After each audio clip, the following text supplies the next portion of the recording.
मीठे बच्चे, सत्य का संग एक ही है, जिसमें तुम्हारी सदगति होती है, जिससे तुम्हारी सदगति होती है, आत्मा पावन बनती है, बाकी सब है कुसंग। इसलिए कहा जाता है संग तारे कुसंग बुरे।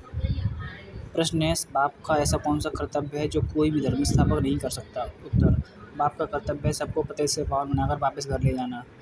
बाप आते हैं सबको इन शरीरों से मुक्त करने अर्थात मौत देने। यह काम कोई धर्म स्थापक नहीं कर सकता। उनके पिछाड़ी तो उनके धर्म की पावन आत्मा ऊपर से उतरती है और अपना अपना पाठ बजाए पावन से पतित बनती हैं। गीत है जाग सजनिया जाग। ओम शांति। बच्चों ने गीत सुना, किसने सुनाया? साजन ने। सब है सजनिया, इसको भक्तियाँ कहा जाता है। भगवान एक है जिसको भक्त याद करते हैं तो उसको कहा जाता है साजन। भक्त कहने से मेल अथवा फीमेल दोनों उसमें आ जाते हैं। तो सब हो गई सीताएँ। राम एक है, भक्तन एक है, भगवान एक है। उस भगवान को कहा जाता है परमपिता। लौकिक बाप को परमपिता नहीं कहेंगे, वह है लौकिक शरीर देने वाला पिता। परमपिता से है परमधाम में रहने वाला, सब आत्माओं का पिता। हर एक मनुष्य को दो बाप हैं, एक लौकिक दूसरा पारलौकिक बाप। लौकिक बाप का जन्म 22 जन्म अर्थात अलग होता है। हर एक जन्म में बाप अलग अलग रहते हैं। तुम विचार करो कितने जन्म लेते हैं, कितने बाप मिलते होंगे? 84 हों, 84 जन्मों में जरूर 84 बाप और 84 माँ मिलेंगे। हर जन्म में एक ही लौकिक बाप और एक ही माँ रहती है। दूसरा बाप है परमपिता परमात्मा। परंतु सत्ययुग त्रेता में कभी ओ गॉड फादर कह नहीं करते। हे परमपिता परमात्मा मेहर करो, ऐसे कभी नहीं कहते। इसलिए समझाया जाता है सत्ययुग त्रेता में एक ही बाप होता है। फिर द्वापर कलयुग जिसमें भक्ति मार्ग कहा जाता है, वहाँ सबको दो बाप होते हैं। मेल अथवा फीमेल सबको दो बाप हैं। पारलौकिक बाप को याद करते हैं क्योंकि यह दुखधाम है। दुखधाम में दो बाप, सुखधाम में है एक ही बाप। यहाँ तो एक है लौकिक बाप, दूसरा फिर सबके दुख निवारण करने वाला बाप है जिसको सभी याद करते हैं कि इस दुख से छुड़ाओ, रहम करो। आधा कल्प है दुखधाम, आधा कल्प है सुखधाम। सत्ययुग है नया युग, कलयुग है पुराना युग। बाप कहते हैं अब हम सत्ययुग नई दुनिया की स्थापना कर रहे हैं। कलयुग पुराने युग का विनाश होना है। कलयुग के बाद फिर सत्ययुग आना है। कलयुग के अंत में सत्ययुग के आदि को कल्प का संगम कहा जाता है। यह है कल्याणकारी युग क्योंकि पतित से पावन बनना है होता है। कलयुग में है पतित मनुष्य, सतयुग में है पावन देवता। बाप समझाते हैं यह आसुरी रावण संप्रदाय है। हर एक के अंदर 5 विकारों की प्रवेशता है, उसको कहेंगे Ravan omnipresent. God omnipresent नहीं, 5 विकार प्रवेश हैं, इसलिए उनको पतित दुनिया कहा जाता है। सत्ययुग त्रेता को पावन दुनिया शिवालय कहा जाता है। कलयुग है वैश्यालय, तो उससे परमपिता परमात्मा आकर नवयुग की स्थापना करते हैं। बाप समझाते हैं अब जागो, नवयुग अथवा सुधाम का समय अब आया है। लक्ष्मी नारायण के राज्य अब आ रहा है। यह है ही राजयोग। यह कोई कॉमन सत्संग नहीं है। एक होता है सत्संग, दूसरा होता है झूठा संग, कुसंग। सत्य का संग तारे सत्संग, सत्य का संग तारे कुसंग गोरे। सत्य तो एक ही बाप है, उनको कहते हैं पतित पावन आओ, वही आकर पावन बनाते हैं। आधा कल्प के लिए फिर माया रावण आकर आधा कल्प पतित बनाती है। ऐसे नहीं, बाप ही पतित बनाते हैं। अभी है रावण राज्य। जब तक सत्य बाप ना आए तब तक को सत्संग नहीं। सब है झूठ संग अथवा कुसंग। तुम ही हो सीताएँ, तुम भक्ति करती हो, समझती हो बाप भक्ति का फल भगवान आकर दें तो ज़रूर सब भक्ति का समय समाप्त होगा ना, तब आत्मा आएंगे। आधा कल्प है ज्ञान की प्रारब्ध और आधा कल्प है भक्ति की प्रारब्ध। अभी तुम पुरुषार्थ कर रहे हो भगवान की श्रीमत पर। भगवान एक होता है, वह है निराकार परमपिता परमात्मा, आत्माओं का बाप। वह आते ही हैं संगम पर। द्वापर कलयुग को भक्ति कांड कहा जाता है, सत्ययुग त्रेता को ज्ञान कांड कहा जाता है। ज्ञान है ही ये ज्ञान सागर परमपिता परमात्मा के पास। शास्त्रों का ज्ञान कोई ज्ञान नहीं। अगर उनमें ज्ञान होता है सद्गति होती। भारत जो हीरे जैसा है अब है नहीं, फिर बाप बनाते हैं। तुम अब हीरे जैसा बन रहे हो, तुम्हारा जीवन पलट रहा है।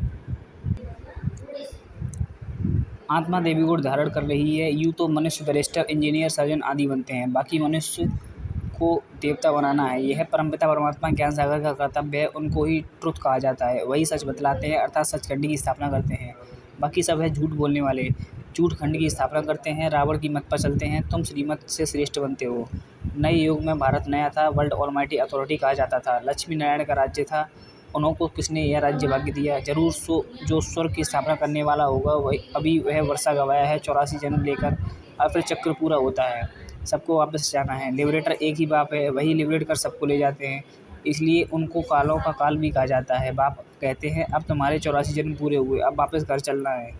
यह सृष्टि का चक्र कैसे फिरता है सो बाप बैठ समझाते हैं, अर्थात त्रिकालदर्शी बनाते हैं। तीनों लोगों तीनों कालों की नॉलेज देते हैं। वही पतित पावन ज्ञान सागर बीज रूप है। उनसे ही सचखंड का तुमको वर्षा मिलता है। यहाँ तुम आए हो परमपिता परमात्मा से वर्षा लेने के लिए, जो स्वर्ग की स्थापना करने वाला है। तुम जानते हो हम ही फिर स्वर्ग के मालिक बनेंगे। सतयुग के लक्ष्मी नारायण आदि को कहा जाता है। डीटी रिलीजन वह है श्रेष्ठ धर्म। उन्हों का धर्म भी श्रेष्ठ है तो कर्म भी श्रेष्ठ है। वहाँ भ्रष्टाचार कोई नहीं रहते हैं। द्वापर कलयुग से फिर एक ही भ्रष्टाचारी नहीं रहते, एक भी भ्रष्टाचारी नहीं रहते। बाप को भूलने के कारण ही बुरी गति होती है। फिर बाप आकर पतित से पावन बनाते हैं। धर्म स्थापक कोई पतित से पावन बनाने नहीं आते। पतित पावन तो एक ही बाप है, वही सच्चा गुरु है। बाकी वे तो अगर अपना धर्म स्थापन करते हैं, ऊपर से पावन आत्माएं आती हैं फिर पतित बनती हैं। इस समय सब पतित हैं। सबको पावन बनाना बाप ही का ही काम है, वही पतित पावन है। गुरु नानक ने भी उस सतगुरु की महिमा की है। उस पुरानी दुनिया के विनाश के लिए ही वह मानवता लड़ाई है। बाकी ऐसे नहीं तुमको लड़ाई के मैदान में ज्ञान देते हैं। ज्ञान के लिए तो एकांत चाहिए, 7 रोज़ भट्टी भी रहना पड़े। बाकी तो है भक्ति की सामग्री। भक्तों में कोई बड़े बड़े तीखे होते हैं। रुद्रमाला भी है तो भक्तमाला है, वह है भक्तों की माला है। यह है ज्ञान माला। ऊपर में शिव फिर युगल दोनों फिर हैं। उनकी वंशावली तो माला मनुष्य से मरते हैं। राम राम कहते रहते हैं क्योंकि दुखी है रावण संप्रदाय। राम को याद करते हैं फिर आकर अपना बनाओ। अभी तुम ईश्वरी गोद में आए हो। वास्तव में सब आत्माएं परमपिता परमात्मा की संतान हैं। मनुष्य सृष्टि प्रजापिता ब्रह्मा की संतान है। प्रजापिता ब्रह्मा द्वारा मनुष्य सृष्टि रची है। आत्मा तो अविनाशी है। आत्मा का अविनाशी बाप है। अभी तुमको 2 बाप हैं, एक विनाशी दूसरा अविनाशी। ब्राह्मणों शरीर छोड़ देते हैं। शिव बाबा को तो अपना शरीर है नहीं, वह तो है जन्म मरण रहित। जन्म मरण में तुम बच्चे आते हो। तुम आदि सनातन देवी देवताओं के ही 84 जन्म है। हिसाब है ना। गुरु नानक को तो 500 वर्ष हुए, तो इतने में 84 जन्म कैसे लेवें। बाकी लाखों जन्म की तो बात ही नहीं। बाप समझाते हैं अभी सबके जन्म आकर पूरे हुए हैं, फिर नए सिरे से सतयुग से शुरू हुआ। सतयुग में तो थोड़े चाहिए, बाकी इतने सब कहाँ जाएंगे। उन्हों के लिए ये बम्बोर का आग लगनी है। इन बॉम्ब्स नेचुरल कैलामिटी आदि से सब खत्म हो जाएंगे। बाकी आत्मा सब चली जाएंगी मुक्ति धाम। यह कयामत का समय है, सबको वापस जाना है। भारत को अविनाशी खंड कहा जाता है क्योंकि भारत को ही जन्म स्थान है। शिव बाबा भारत में ही आते हैं। पतित पावन बाप यहाँ जन्म लेते हैं तो गोया सभी धर्म वालों के लिए भारत बड़े से बड़ा तीर्थ है, स्थान है। इतना भारत का महत्व है, परंतु महत्व को उड़ा दिया है। यह भी ड्रामा का खेल है जो बाप ही आकर समझाते हैं। बाप कहते हैं मैं ही ज्ञान का सागर हूँ। लक्ष्मी नारायण को ज्ञान सागर नहीं कहा जाता। उनमें रचयिता और रचना के आदि मध्य अंत का ज्ञान नहीं है। वह ज्ञान जरूर तुम्हारे में ही है।